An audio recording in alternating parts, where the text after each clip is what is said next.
E ainda falando sobre o toque, eu recebo hoje aqui no estúdio a psiquiatra Ana Gabriela Uni, que é supervisora do ambulatório de toque e síndrome de Tourette na unidade de psiquiatria da infância e adolescência da UPA Unifesp. Olá, doutora, obrigado pela presença. Boa tarde a todos. Eu começo perguntando para a senhora o quanto é importante a pessoa que tem o toque ela ser diagnosticada. A gente viu na reportagem o menino Caio dizendo que quando ele soube o que ele tinha, ele sentiu um alívio. Então, o quanto é importante fazer esse diagnóstico? Olha, é fundamental, né? Primeiro porque a pessoa deixa de achar que é a única pessoa da face da Terra que sofre com esse tipo de problema. E isso já dá um alívio, né? Saber que aquilo tem nome, tem tratamento, tem uma possibilidade de melhora. E segundo, porque é só a partir de um diagnóstico correto que você vai conseguir fazer um tratamento correto. Muitas pessoas hoje em dia ainda resistem a procurar ajuda, e por quê? O toque tem a característica de que os pensamentos que invadem a mente da pessoa são muitas vezes bizarros, são pensamentos estranhos. E a pessoa acha que está ficando louca. E aí muitas vezes isso dá medo. Então ela reluta. Os trabalhos mostram que a média de tempo que decorre entre o início dos sintomas e a procura por ajuda pode chegar a 14 anos. Então as pessoas, inclusive se chama também a doença do segredo, porque a pessoa mantém em segredo aquilo e sofre calado. E normalmente aparece em que fase da vida? Ainda na infância? Pode aparecer na infância, né, e pode aparecer na idade adulta. Tem dois picos aí de início. Na infância é mais comum que comece nos meninos, por volta dos 8, 9 anos de idade, mas pode começar mais cedo. E na vida adulta, as mulheres. Então, quando começa na idade adulta, é mais frequente que a pessoa seja mulher. E quando começa na infância, é mais frequente que seja menino. Mas quando se soma tudo, é meio a meio. Agora, tem uma explicação biológica ou social para isso, doutora? Tem explicação biológica, tem um componente genético. Então, pessoas que têm alguém com toque na família têm mais chance de ter toque. Se a pessoa tem um toque de início precoce, ou seja, antes dos 18 anos de idade, a chance de que venha até alguém na família afetado é em torno de 20%, ou seja, bem mais alto do que na população geral, que é de 1 a 2%. E existem fatores ambientais também, então traumas psicológicos podem desencadear o toque, infecções muitas vezes podem desencadear o toque, tumores cerebrais, doenças autoimunes. Por isso que é fundamental que a pessoa com toque procure um psiquiatra para fazer um diagnóstico diferencial, fazer uma avaliação clínica, às vezes exames, para saber se é um problema clínico, que tem orgânico, né, alguma coisa cerebral ou neurológica, ou se é psiquiátrico, e aí o psiquiatra e o terapeuta vão dar conta.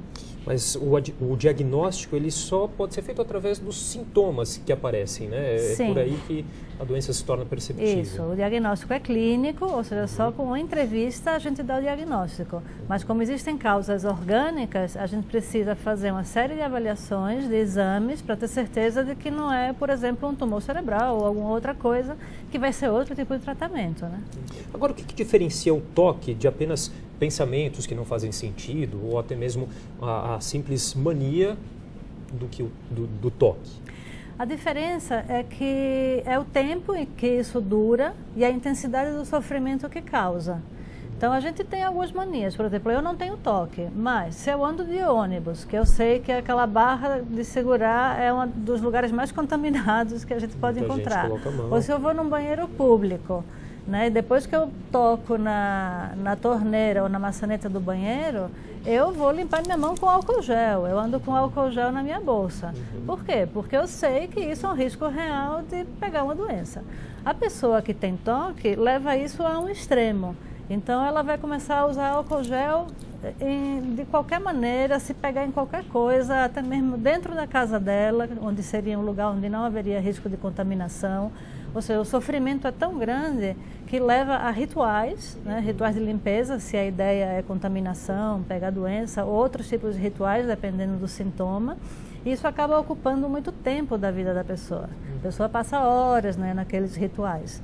Então, o que diferencia, né, uma mania que seria, né, normal, aceitável, de um toque é o sofrimento e o tempo que a pessoa gasta com isso.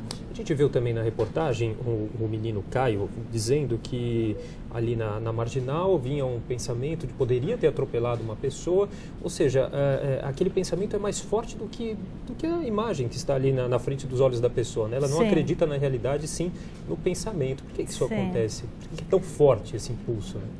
Por conta da ansiedade que vem junto. Então vem o pensamento, será que eu atropelei alguém? E aí o terror dessa ideia é tão grande que ele é obrigado a voltar. Só que aí ele vê que não tem ninguém morto, anda mais 1 quilômetro e pensa, mas e se eu atropelei e joguei a pessoa para o meio-fio? E aí a pessoa se sente obrigada a voltar para ver se ele não atropelou alguém que foi jogado para o meio-fio.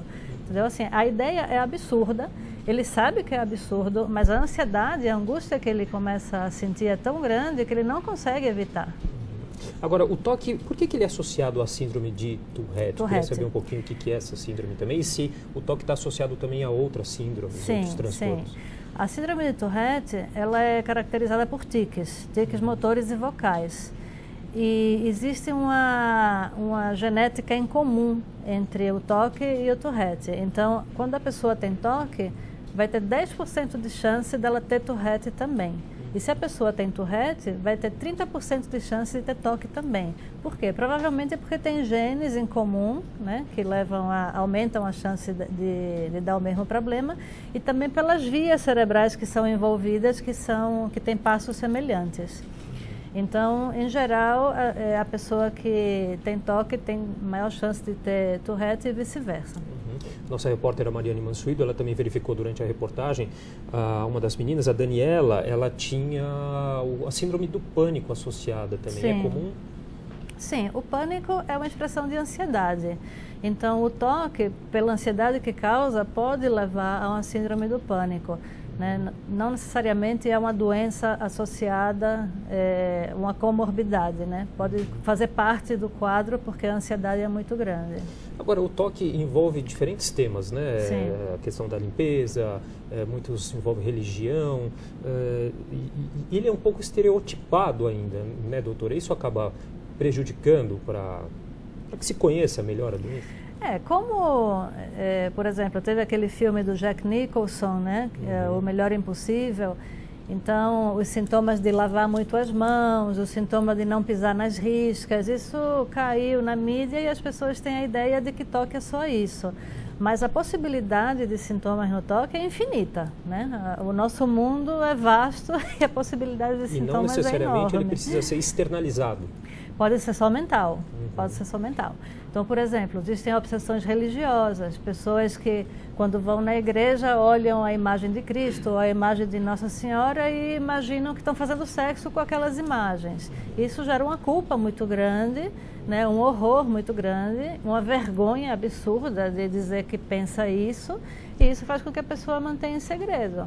Né? E a compulsão pode ser rezar, né? Então a pessoa vive tudo na mente, né? A obsessão e a compulsão é só na mente, né? Doutora, então o quanto que é importante falar sobre a doença, a pessoa que sofre, para não sofrer sozinha, o quão é importante o apoio da família e quais os tipos de tratamento que a gente tem hoje em dia? O apoio da família é fundamental. Agora, o importante é saber como é que tem que ser dado esse apoio. Muitas vezes a família pensa que está ajudando se fizer o ritual para o paciente. Então, o paciente pede, lava para mim a minha roupa porque eu tenho medo de contaminar a roupa.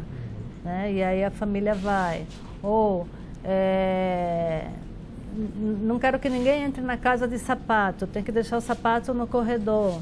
E aí a família vai e aceita, porque acha que assim está ajudando. É o contrário, né? Como todos esses sintomas são absurdos, né? Não tem lógica, a família não pode entrar na onda. Não pode dar corda. Quando a família faz isso, a gente chama isso de acomodação. E quando se estabelece esse fenômeno de acomodação familiar, o tratamento do toque fica muito mais difícil. Então, o que a família tem que fazer é se recusar a entrar nesses rituais e levar a pessoa ao médico para tratamento. E qual que é o tratamento indicado? O tratamento é com medicação e com psicoterapia.